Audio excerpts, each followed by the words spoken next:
doesn't require the blue spectrum. I don't know. I'm only speculating, but yeah, because my thought was along the lines of obviously we've grown up and were taught at school about refraction and reflection and of rays, and but whether in actual fact there was a lot more to it, and how deep do some of the rays go as opposed to other rays they might go as deep, and what's the consequence of a sun's rays, of a particular color going deeper. That's true. It's very true. Don't tell me you can't answer it. I can't. I don't know. Such a wise man, and he says he doesn't know. That makes him wise. Well, I think there's a lot there that we don't know. I think around. I think he says around plants and plant life and all of those things. That's for sure. Yeah. It just underlined for me, this being human. The human perception is very much a self-oriented perception. It's we measure things in the context of our own lifetime. I mean, we can look at a dog and say, okay, well, a dog can live for an old dog is a dog that's 12 or 15 years old or whatever. Yeah. And then they try and make the analogy, okay, well, every dog is the equivalent of 7 human years or something, Yeah. You've got to get a head around that in a roundabout sort of way. But to do it in reverse when it's sort of something that outlives us, like a tree or, a rock. Yeah. Then we just tend to dismiss it. Yeah. No, it is what you say it is. Okay, but tell me more. What's your life been doing? Well, I've been working on a course, I guess. So following on from the workshop that I did there, what was that, a week or so ago? 2 weeks ago now? I don't know. Whenever it was. Yeah. A week ago. I've sort of been thinking about, because they asked me to, as I mentioned to you, to look at doing something on a regular basis, like monthly or something like that. And I was thinking about, well, how and what would I do? So again, I was inspired by you with what you're doing with Get Set Up. And I was thinking, I like the Get Set Up sort of model. So I was looking at developing a modular system to the training program. Sorry, someone's just sent me a message here that they want an answer to. That's fine. Easy, relax, do it, reply.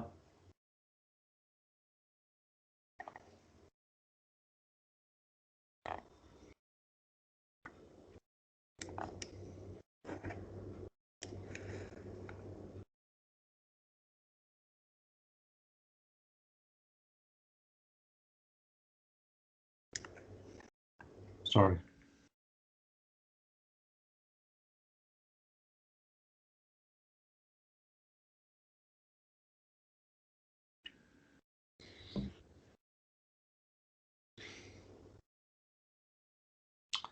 So I was thinking a modular thing. So what I had been sort of working on this afternoon was developing like 12 modules around, furniture restoration. So one of them would be about furniture disassembly and reassembly. One would be about surface preparation. One would be about, upholstery and that sort of thing.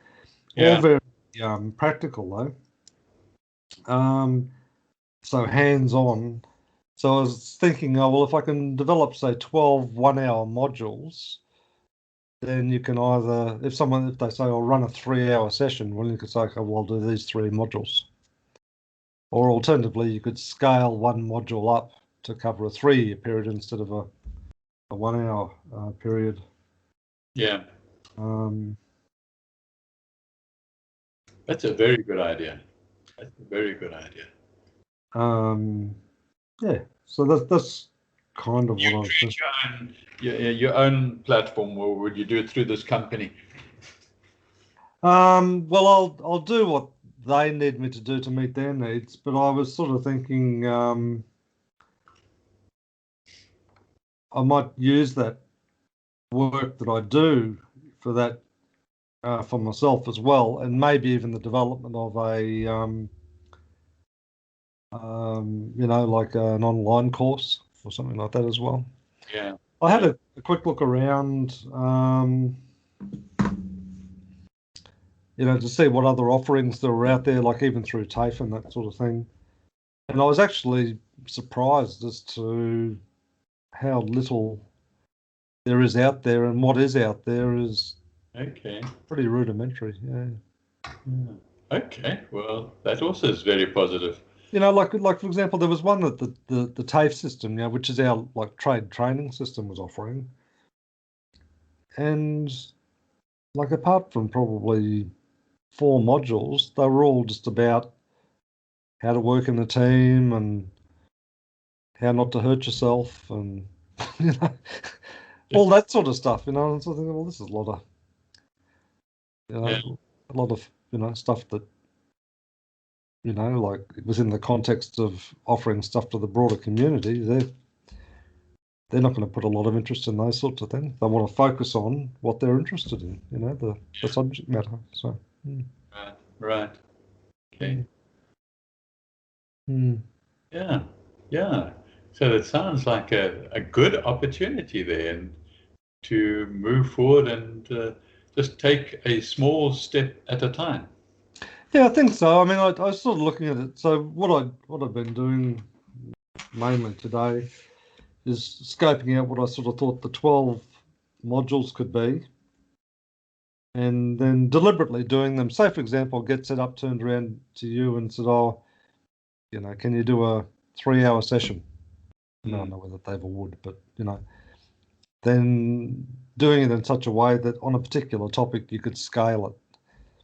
So like, for example, dismantle and reassemble furniture. You could say, well, this is how you do it with a chair. This is how you do it with a table. This is how you do it with a chest of drawers, because they all have their own sort of elements. Right. So, yeah. So it'd be very easy to scale if you wanted to do it that way, so. Yeah. It does sound interesting. And if you're going to make a start, I would also, besides just experimenting and literally some beginning or let's say pre-launch type stuff, is to once you've done that, then to seriously get video cameras that. Oh, exactly. Yeah. You need to now, because it will last forever. Okay. Not only video cameras, I was thinking there's a need for lots of still photographs as well, like course materials and that sort of thing, so. I think videos are I unfortunately, I'm not allowed to use videos and get set up. So I have to use still photographs on everything. So a lot then revolves around my voice and the way I present, particularly when it comes to like Mysteries Under the Sea. It's I've started to become like a storyteller. If you've got the option of actually videoing something, then I think I'm guessing, but I would say 10 times more likely that somebody will watch it, okay, and than maybe watching a slide presentation or. Yeah. So Yeah, and I think that's sort of part of what I'm sort of seeing the opportunity is for them, it'll just be the physical conduct of the sessions. yeah, But for me, it'll be all of the documentation and the IP behind it. And as you say, the videotape library that you'll build up and all of those things, you know. So, yeah, yeah, yeah, yeah, yeah. Hmm. Yeah, IP behind it. It's interesting you say that because from the day I began until last week, somewhere on the website, I found that the IP of the slides in Get Set Up belong to the creator. Belong oh, to, okay. Hmm. um, um, but the actual class does not. Yeah. And so they don't. They do give recordings of the class out to people who have been in class, but other people can't come in and request a recording unless they've been in the class. But so that is interesting. But yet, different guides borrow people's slides. Some of them ask, and others don't, because they're all filed in a common area, Hmm. sitting in a common area. So yeah, I wonder what IP holds for the future. Only the fact that you brought it up now, it did make me think uh, about that, and perhaps you know because while we're living in this consumeristic society, there is some sort of protection for those people. Otherwise, um, people go wild. But anyway, I'm in two minds about it myself. yeah, You know, there's part of me that says just share and inspire and all of those things.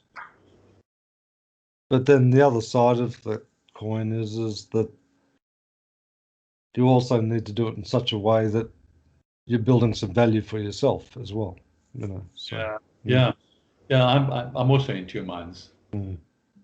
And I've sort of just decided it's not important. Okay. Well, I think it's important to the extent that there's some of what you do cannot be copied because it's unique to you. Yeah. And Yeah. I think in that sense, you probably don't need to protect yourself in a dramatic sense unless you've developed something. Law probably protects me. Yeah. Yeah, because of the unique nature of what it is that you're doing. But the other part of it about, you know, like what that open source type of mindset is, you know, inspire and encourage and get others to add to, you know, the work. Mm, mm. Which does take you a step away from that consumeristic model, which is keep it to yourself, keep it close, and try and sell it, you know. So Yeah. It's interesting with the open source because it's been around now for a long time, and uh, and people take that open source, they then modify it to suit themselves, brand it, and sell it. mm, mm, Um, but the foundation was actually from the open source. But because they made it their own and did some programming, it's now no longer unique. mm. So Probably a little bit like that website that I sent you last time we spoke, I think. You know, that PLR, was it? yeah, that PLR thing, you know. So, you know, you develop something, but then you virtually license it to enable people to do other things with it if you wanted to. So, mm. Hmm. I don't know that the originators of some of that stuff. I mean, I don't know what sort of volumes people would buy. Yeah, It's hard yeah. to know. Mm, mm. But that's the nature of what we're doing, I guess. So the other thing too, which I guess has been exercised in my mind a little bit too, is that I think that we're about to, from an economic perspective, to fall into a bit of a hole, I think, is my sense of it. And the reason I come to that conclusion is where I've been working there, they've had advice from just about every one of their suppliers of significant price increases, coming later this year. Yeah. And basically on the back of shortages of raw materials. And depending on the country of origin, like particularly North America, I think they seem to be going into a bit of a hyperinflation sort of mode over there. There was one supplier of manufactured equipment just notified them that of a 30% increase and no guarantee of delivery. Yeah. I mean, that's a huge increase. Yeah. So, Yeah. effective immediately it was as well. It wasn't even like, So even for the orders that were in the system, it was going to be, no, we're charging the new price for those. So what's the background to that? Why? Well, I think the North American economy is probably booming, and lots of demand over there at the moment. But because they have reduced manufacturing capacity and transport disruptions and all of those other sorts of factors, I think demand is outstripping supply. But I think part of that North American culture is well, we'll keep the home fires burning, and anything outside of that can just wait. And here's a price rise to boot, sort of thing, So. Yeah. Which it seems to be a very North American sort of, consumeristic approach, I guess. So. Yeah. Anyway. Is the bulk of your participants still North American? Yes, it is. But they've moved our hours now, quite dramatically in order to cater for the emerging Australian, New Zealand, and the Bali type, Indonesia market as well. We're also getting almost in every lesson now, we're getting people from India as well. Oh, really? Okay. And their hours are, I think, must be where they are. I guess about 3 hours difference to Perth. Okay.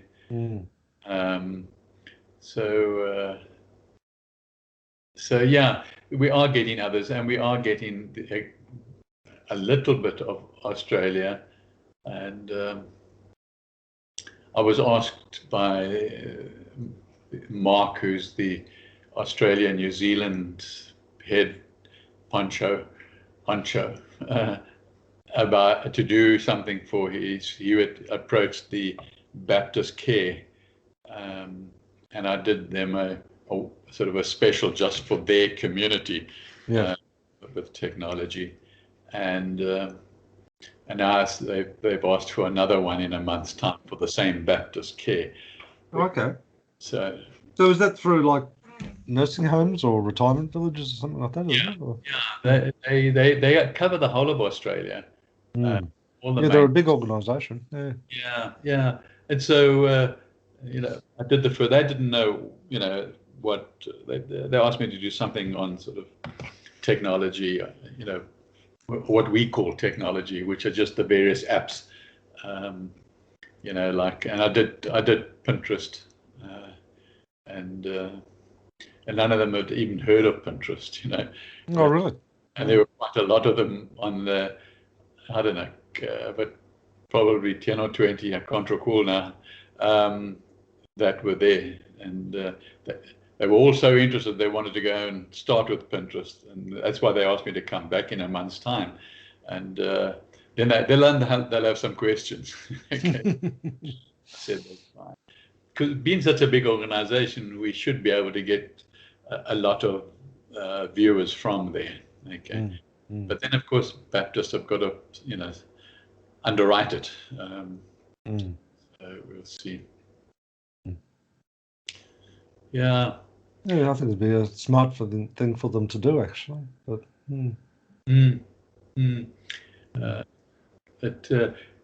I can see already I've had the first email from Mark saying, he sees now that we've moved away with all our topics, the ones he's been forcing us to do more and more. He said we must go back to some of the internet apps again, because people will probably want them. Okay, and so he's asked me if I will sort of go back to some of my old classes and bring them forward. And anyway, yeah. I decided to, for August, maybe even or September, I will see. I decided to research a class that would be called Indoor Plants That Never Die. Okay. You can't kill. Okay, indoor plants you can't kill. That'll probably be. I haven't decided yet. I've just scribbled down some notes, and. I thought, okay, I must do some research first, because I remember in South Africa I used to have some indoor plants, and they just seem to last forever. So I thought, well, I must research them and see what they are. That's a good idea. Yeah. But but this week I've been researching the mysteries. My new class, which launches tomorrow morning, first thing tomorrow morning. Which is planets in and on Earth. Okay. And so that's a class that I'm just sort of finalizing now. And I did in the write-up, the sort of introduction that people read before they book for the class. I did a Michael type introduction, which is I like to throw in a little bit of conspiracy theory. You know me. So I sort of mentioned, how could they possibly been built in my little write-up. And so anyway, what I wanted to tell you is this has brought me to something that I had forgotten about, and that is the Emerald Tablets of Thoth. I can never pronounce his name not correctly. Thoth, Thoth. And have you heard of them? No. Okay. Now, they were clearly very well hidden, I think, first of all, by the person who hid them and wrote them, and then by the people who discovered them. They were like put into a museum and said, well, nobody could decipher them. They were undecipherable. And so be it. And until this guy, recently, I'm guessing, probably in the last sort of 5 or maybe 10 years, a guy called Billy Carson. And he formed a team, and they started deciphering these old tablets, okay? And from that, they discovered that, the Great Pyramid, for example, which the Egyptologists and other people, experts in inverted commas, have been saying, they're about 2,500 to 4,500 years old. Okay. Billy Carson says they are 36,000 years old. Wow. Okay. And it was Thoth himself who has always been regarded as a god, and all the old Egyptians and things, ancient Egyptians sort of worshipped Thoth. Okay. In my mind, Thoth was probably an Atlantean or Lemurian, and that because he had such super science around him and technology around him, they regarded him as a god.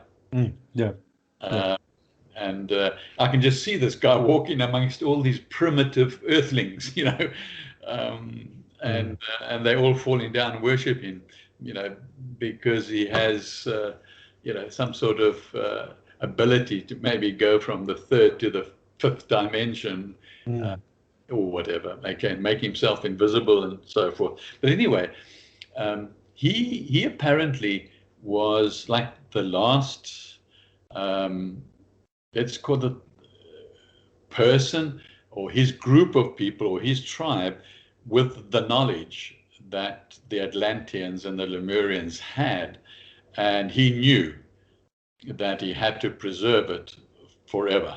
Okay, so he built the Great Pyramid and the Sphinx, and then he hid everything in a document, which is the emerald tablets. Okay, and then he secured them in that, and then he linked the pyramid with many different celestial stars and galaxies and planets and things like that, through direct line within the pyramid to those particular places, and then that was the best way that he could preserve this for some time in the future. But when one thinks of 36,000 years later, we're still not there. Okay, so yeah, I found it very interesting. We've known a lot about the actual pyramids and the mysteries of the pyramids and everything, and they're still discovering stuff. Even in this year, 2021, they're still discovering things underneath and beyond, and so yeah. Now that's going to creep into my my class tomorrow morning. Okay. Oh, nice! Yeah. Very good. Very good. Yeah. So are your times changing a little bit now, are they? Like you've got early starts and you're doing later finishes as well, or? Yeah, no, they still keep him, Sue and I, with some during the week at 7 a.m. But now I've got my first one in the afternoon at 5 p.m. So that's it's coming up this week for the first time, and just one at 5 p.m. But then some others have been brought down to 2 p.m. So, and at the moment, when we don't have Australian things, the classes are probably going to be empty. Yeah. Unless the Indians fill them up, which is quite likely. And so if you don't have anyone there, do you still go ahead with the class? Or? Well, there are two aspects. If the class is going to be live streamed onto social media, then you have to go ahead. But if it's not being live streamed, then you can kill it after 15 minutes. Yeah. Oh, right. Okay. Yeah. But each time I get hopeful with one person arrives, 10 minutes later. Yeah, I can understand that. Yeah. Anyway. It's an interesting world in which we live at the moment. It really is. Yeah. I've been noting that there's being pressure ramped up to get this vaccination done. Yeah. And a day doesn't go past these days when there's more concerns about the vaccines which are out there. All of them now, I think, So. Yeah, I agree.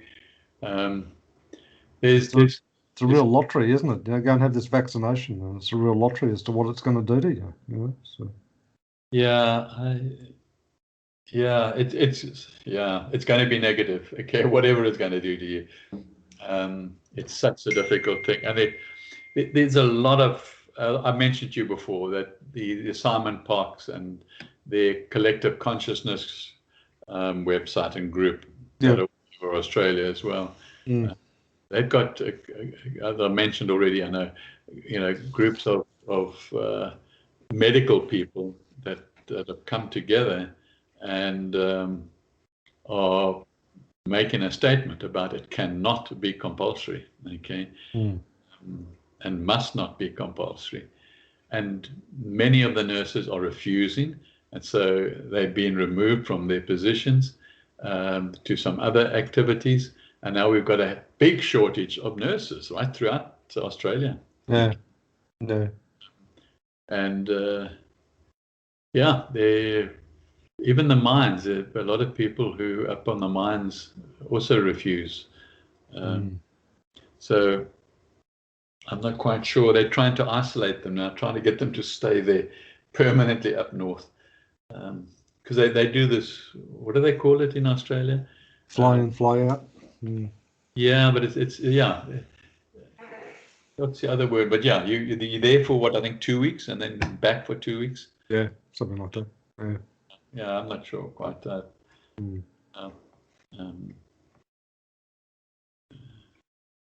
Yeah, I don't even think it's that. I think it's like 10 on and 4 off or something like that. I actually have no idea. I just know it happens, you know. Yeah. Now I've got a next door neighbor that, you know, is here for a few days and then not here for a few days. Yeah, I think they work fairly big days when they're there. I think it might be like 12-hour days or something. So, okay, yeah. And I see here in Australia, in Western Australia, they are having a big drive for women to become trained to take up jobs up there in the mining, driving the enormous big vehicles. they say that, at the risk of generalizing, that women are far better drivers than men. Yeah, I have no problem with it. They're probably far better than most things. But you know, these things are so highly electronic now, these enormous machines, that you don't need any strength. Oh, no, not at all. No, not at all. No, you just need to understand the machine and its capabilities and its limitations. And yeah, and I guess be able to handle panic stations if it ever happens. Yeah. Yeah, I think it might possibly be that a lot of men are perhaps less risk conscious and will probably do things that women necessarily wouldn't do. You know, they would stop something earlier than some men. You know, have this bravado. I bet I know it should be right.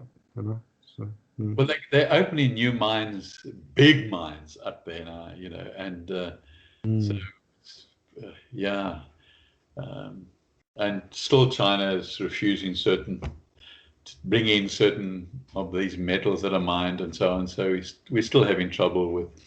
Oh, I mean, if we had a forward-thinking government here, which we don't, you know, it would be a fantastic opportunity to, you know, build a lot of independence and self-sustaining industries here, you know,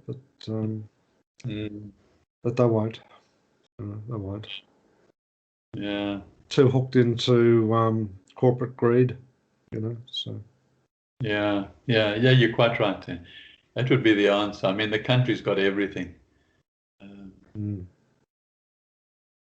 And just a lack of innovative culture, you know. So, you know, I think, you know, fostering a creative spirit is something that's very absent, you know, within this culture.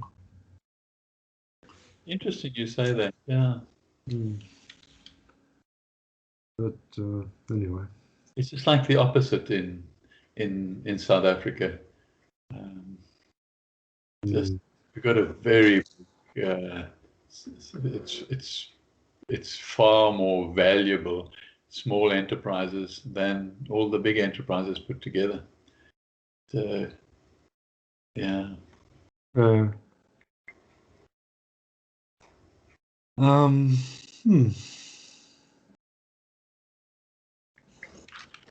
Yeah, I don't know. I get a bit pessimistic about you know, just the lack of leadership, and leadership in the sense of, you know, seeing possibilities and inspiring, you know, creative solutions. It all just seems to be a very negative, you know, it's all about the money or it's all about this. And, you know, like you even look at some of the response to the COVID stuff down south, you know, it's like, oh, well, You know, we stay. You know, we don't have any restrictions put in until the last minute because it's all about the economic impact. You know, like i.e. the dollars. You know. Yeah.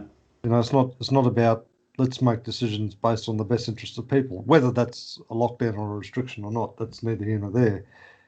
You know, I just think that the context is wrong. You know, like how do we look after our people? Yeah. Yeah. You know, and that's a completely different mindset and decision set than, you know, let's just maximize corporate profits. Mm, mm, mm. You know, and there's whole sectors of the community which, you know, it's just like, oh, don't worry about them. Yeah. They don't count. Yeah. Yeah. Mm. So, you know, but I guess that sort of change doesn't happen quickly, unfortunately.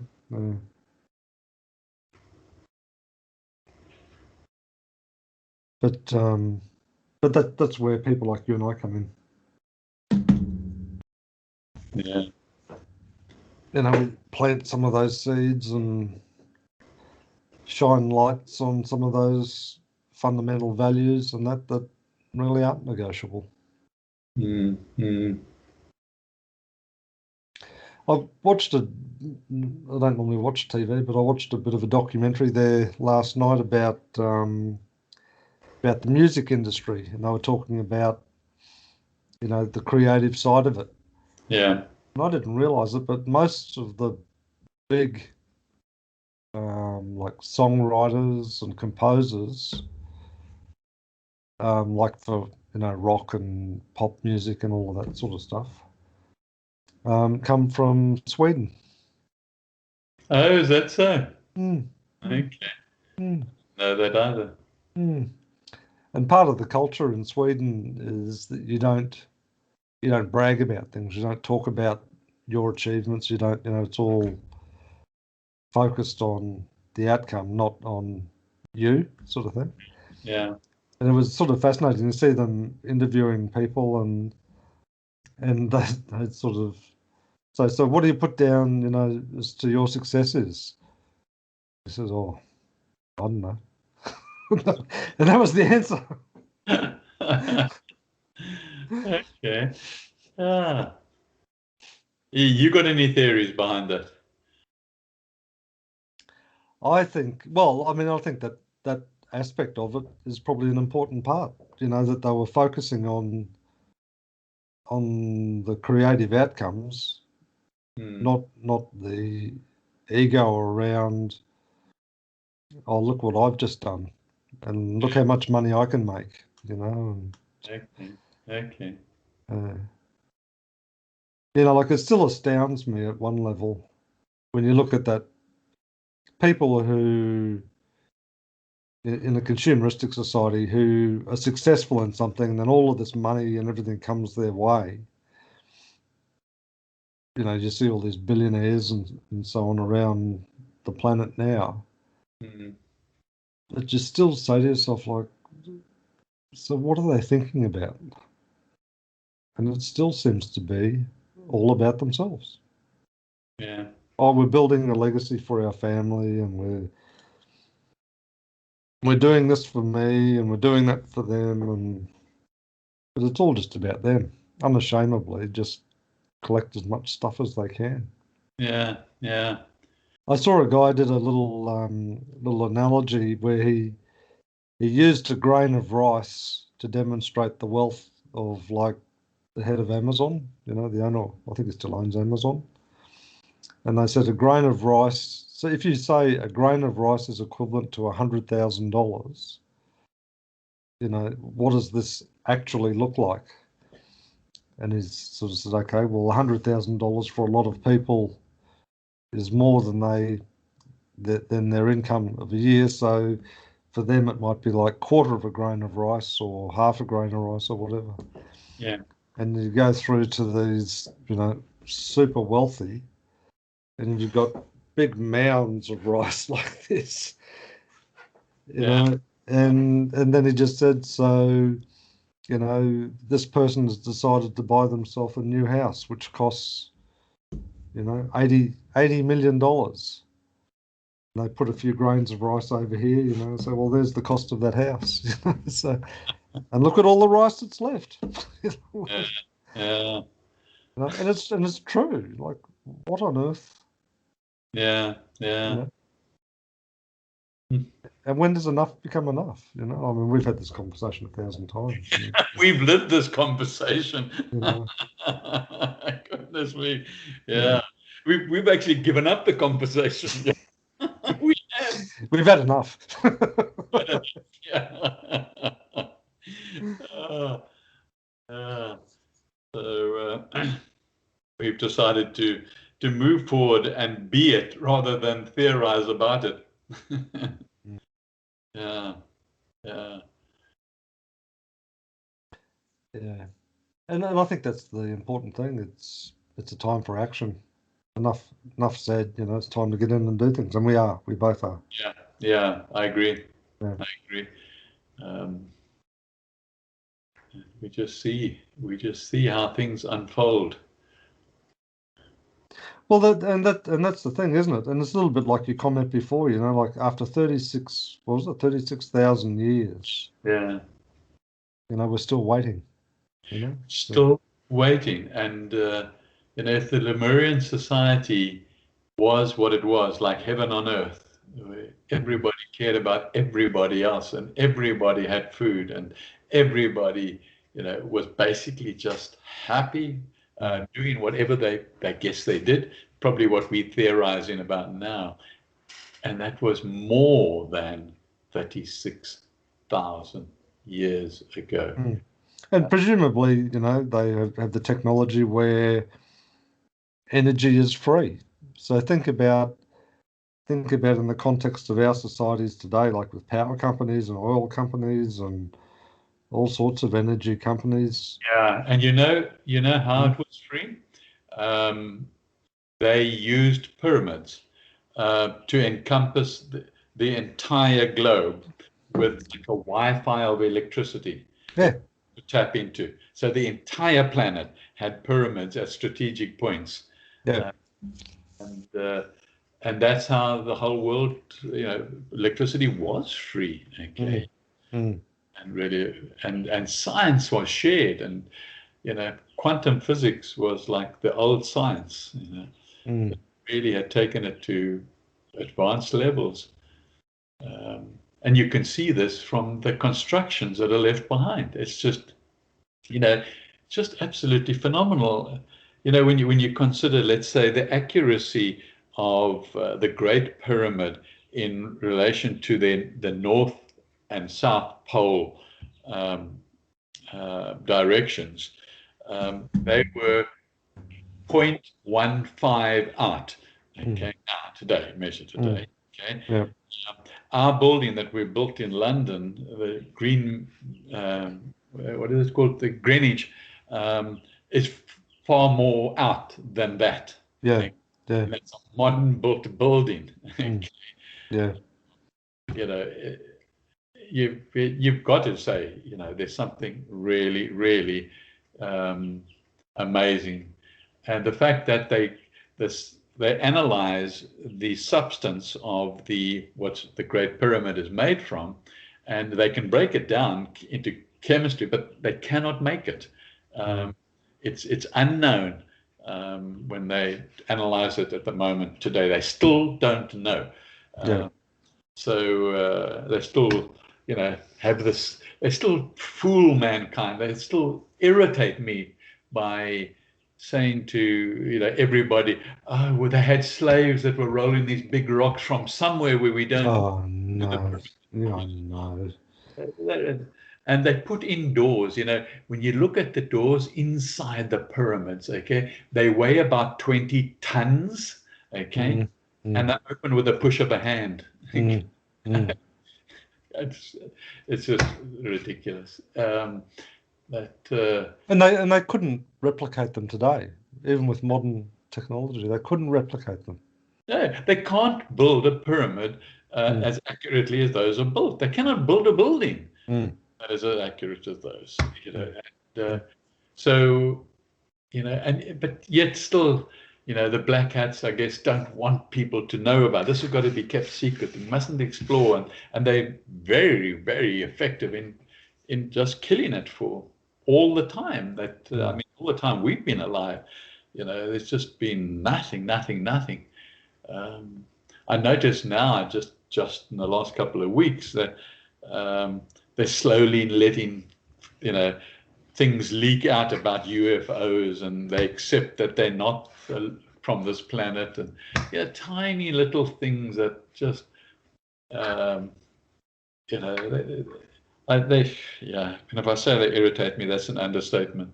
It really is that. Why? I mean, we know why. No, we know why. Okay, they've got to keep people down and hold them down and enslave them. But it's going to burst. It's going to burst. It's going to burst soon. It's going to burst still in our lifetime. I agree. I think it's happening now. I really do think it's happening now. Yeah. You know, I was I don't know if you saw, but, and I'm not sure where I read it now, but the temperature above the Antarctic is actually bloody hot. Is it? Yeah. I was quite astounded.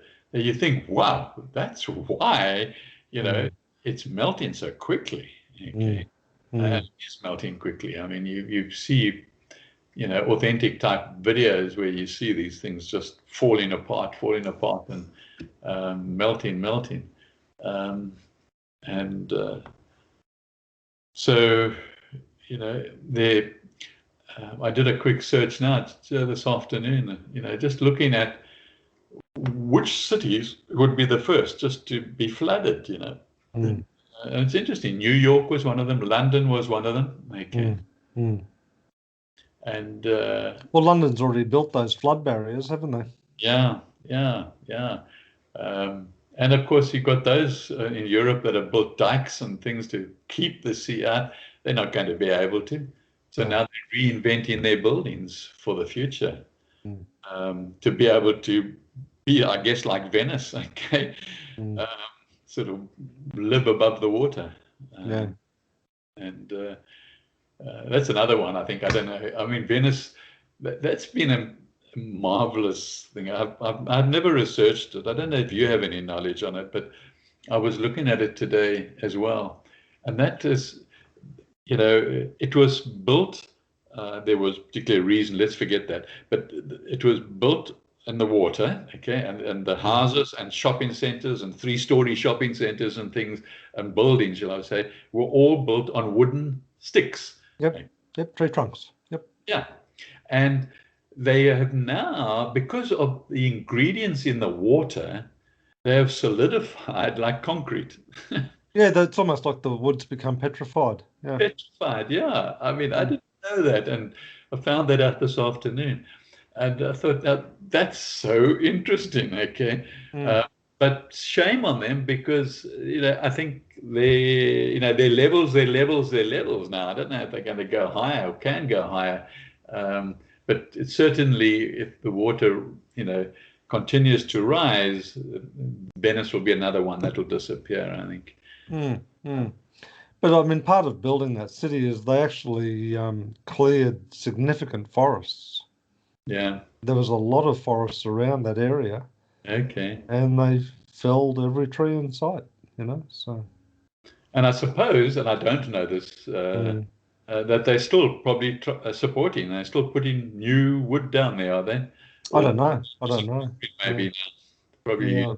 Yeah. I'm not sure what the status is. I mean, I do assume that it's sinking, but yeah, you know, but well, it was even like that building over in America, wasn't it? The one that collapsed over there. Yes, wasn't it? You know, it's built on wetlands, and they said that the building's been sinking at the rate of, I don't know, an inch a year or something for the last however long. And is that so? I haven't heard that. I haven't gone to try and find out, but okay. That's interesting. So it's actually the wetlands, and it has been sinking. So Yeah, okay. yeah. Mm. Okay. And then all of a sudden it just collapses, so. Yeah. Yeah, and just one aspect of it. So. Mm. And I think the other thing, I guess, in my mind too, because I've heard so many scientists and spiritual leaders and others talk about it. They say that that if humanity ceased to exist on this planet would thrive. Say that again. If humanity ceased to exist on this planet, Yes. the planet itself Oh, would thrive. yeah, So. yeah, like it did before mankind. Mm, It mm, did. Yeah. mm.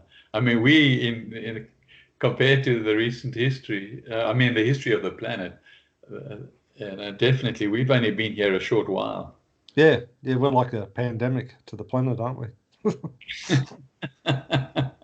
Yeah, yeah, we arrived. Yeah. And you wonder how we lost our connection.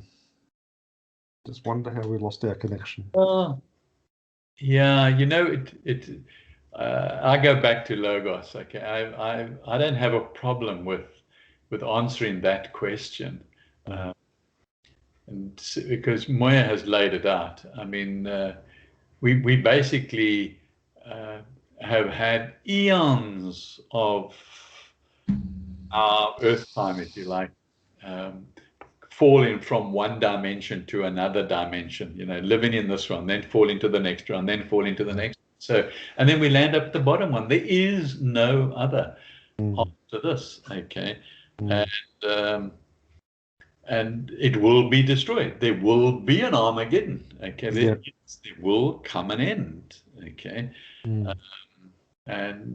in the meantime, there's a possibility to get back up and start climbing to other dimensions individually. Okay. It hasn't been about what society we live in and all the rest. It's about us individually, being like the Lemurians were to one another as individuals, kind, loving, forgiving, no ulterior motive, getting on with science, getting on with everything. And living from a position of abundance as well. That that the technology is based on limitlessness. Yeah. Without damaging the environment. So yeah. Quantum physics tells us that. We just got to understand more and more, which we don't yet, as a humanity. As maybe there are people like what's that fellow's name, Bruce Lipton. Okay. Yeah. He, I think he's one of the few people that really does understand it. And yet, well, I think there's been a lot of people over the years have discovered inventions or been given knowledge and technology, but a lot of it's just been hidden, in the name of consumerism. Yeah.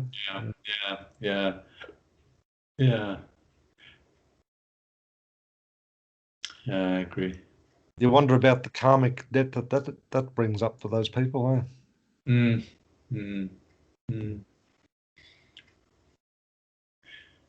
Yeah. You and I have always said let's make people aware.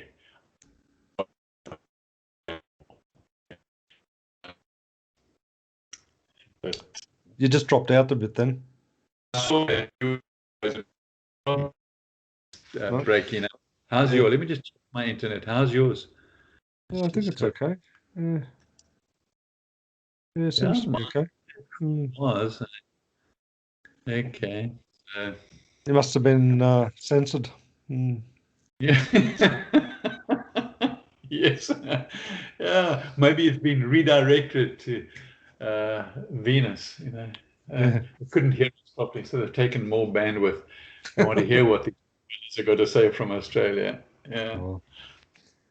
Yeah. Fascinating. Anyway. Well, I guess we should leave it there today, huh? Yeah, that's fine. And we'll pick up again. Look forward to talking to you on Wednesday. Yeah.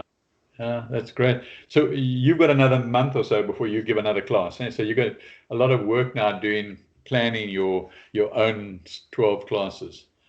Yeah, and I've started that process today in terms of I've done out the scope, I've done out what I think the format of it will be, and now I'm just researching the content systematically for each one of those modules. But I want to research it on the basis that I can scale it. I can either make it the module run for 2 hours or 3 hours, or I'll have a 1 hour version and a 3 hour version or something like that. So yeah.